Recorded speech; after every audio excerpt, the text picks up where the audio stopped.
Mummy, તમે આવો, બેસો. કેમ છે બેટા? સારું છે. તમને કેમ છે? એકદમ સારું છે.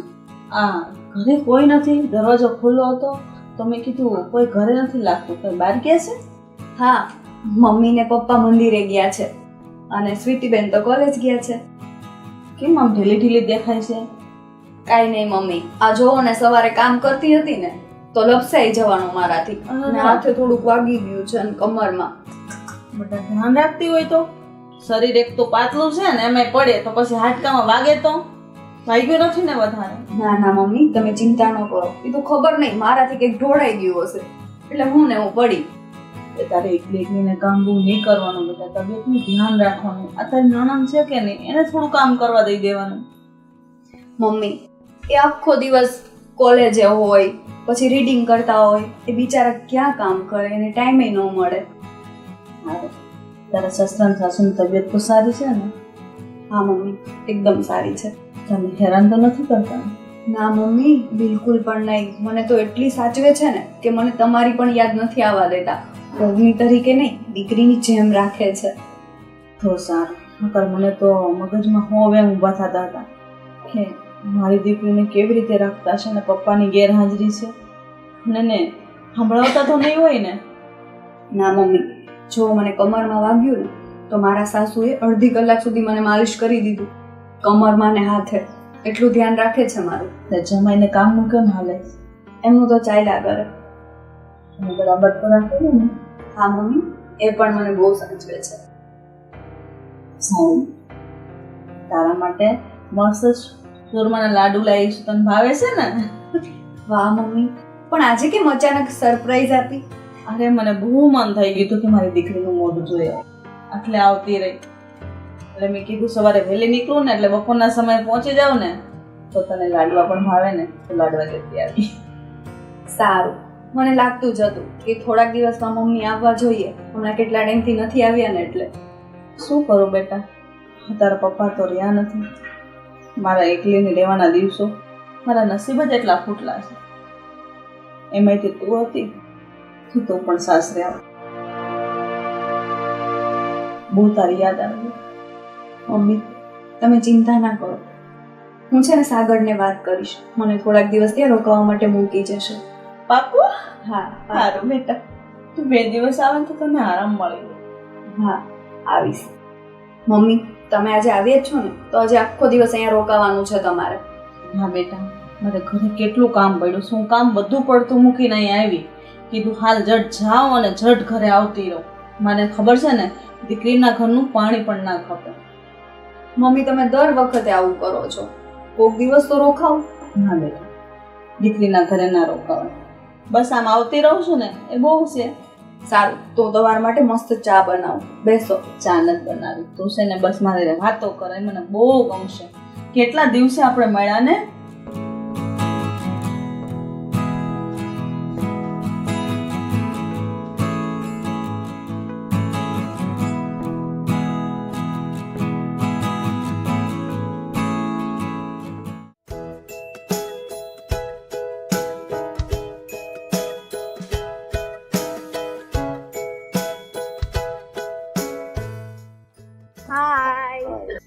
તારી રાહ તું બહુ જોર આવશે.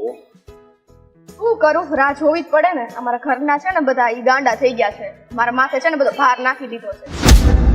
કઈ ઘરે પ્રોબ્લેમ તો નથી એવો ને? છે ખરે પ્રોબ્લેમ, પણ હું તને જ્યારે મળું ને ત્યારે મારા બધા પ્રોબ્લેમ દૂર થઈ જાય છે. એમ થાય કે બધું ટેન્શન જ કંઈક જતું. બરાબર, હું અડધી કલાક થી બસ આટલું બધું ખોટું બોલવાની જરૂર નથી. માંડ 10 મિનિટ થઈ હશે. આ દિવસ છે ને તોય હું અત્યારે ચાંદની રાહ જોતો હતો. ક્યારે આવશે ચાંદ, ક્યારે આવશે. ત્યાં ચાંદ આવી. એક વાત કહું તને, આ બધા તું ખાલી ટાઈમ પાસ કરતો નથી કેતો ને. જો આપણે લગ્ન કરવાના છે, પછી મારે છે ને બધા ઘરના સામે ખોટું પડવાનું ન થાય એટલું યાદ રાખશે. અરે તને મારા પ્રેમ ઉપર ભરોસો નથી? ભરોસો તો છે, એ બધી વાત તો સાચી, પણ મને છે ને મારા ઘરે વાત કરતા થોડું ઓલું થાય છે. કેમ કે આજે છે ને પણ છે ને હું તને એક ખાનગી વાત કહું. આજે છે ને મારી અને મારા ભાઈ વચ્ચે વાત થઈ. મને તો આજે ખબર પડી કે મારો ભાઈ પણ કોઈ બીજી છોકરીને પ્રેમ કરતો હતો.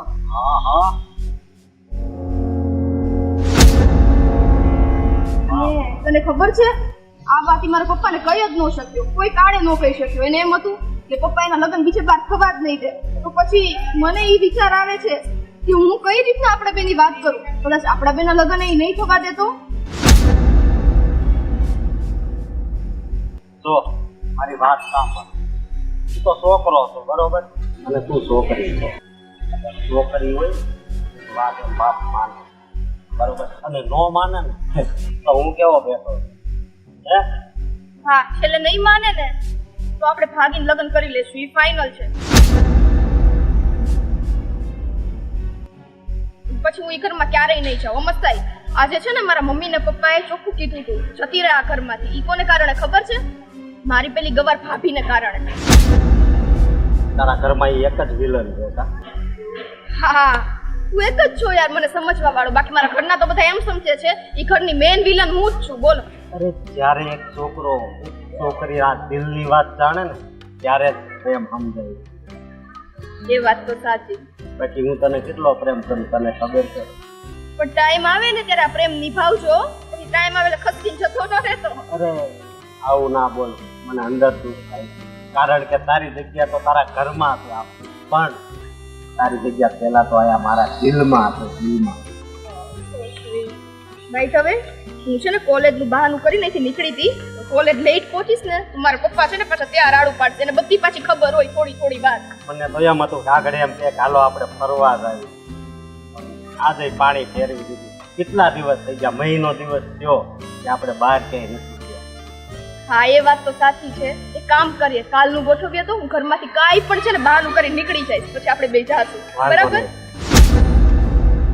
પાકું? સારું, ચલ બાય. બાય.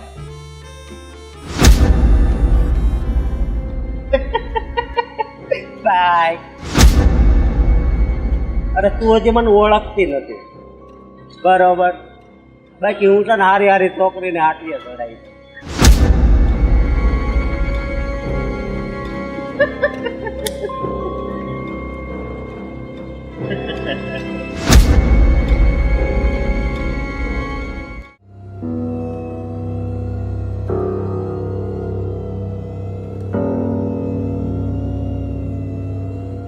સીમા, મેં તને કેટલી વાર ના પાડી છે કે તું મને આવી રીતે ફોન ન કર.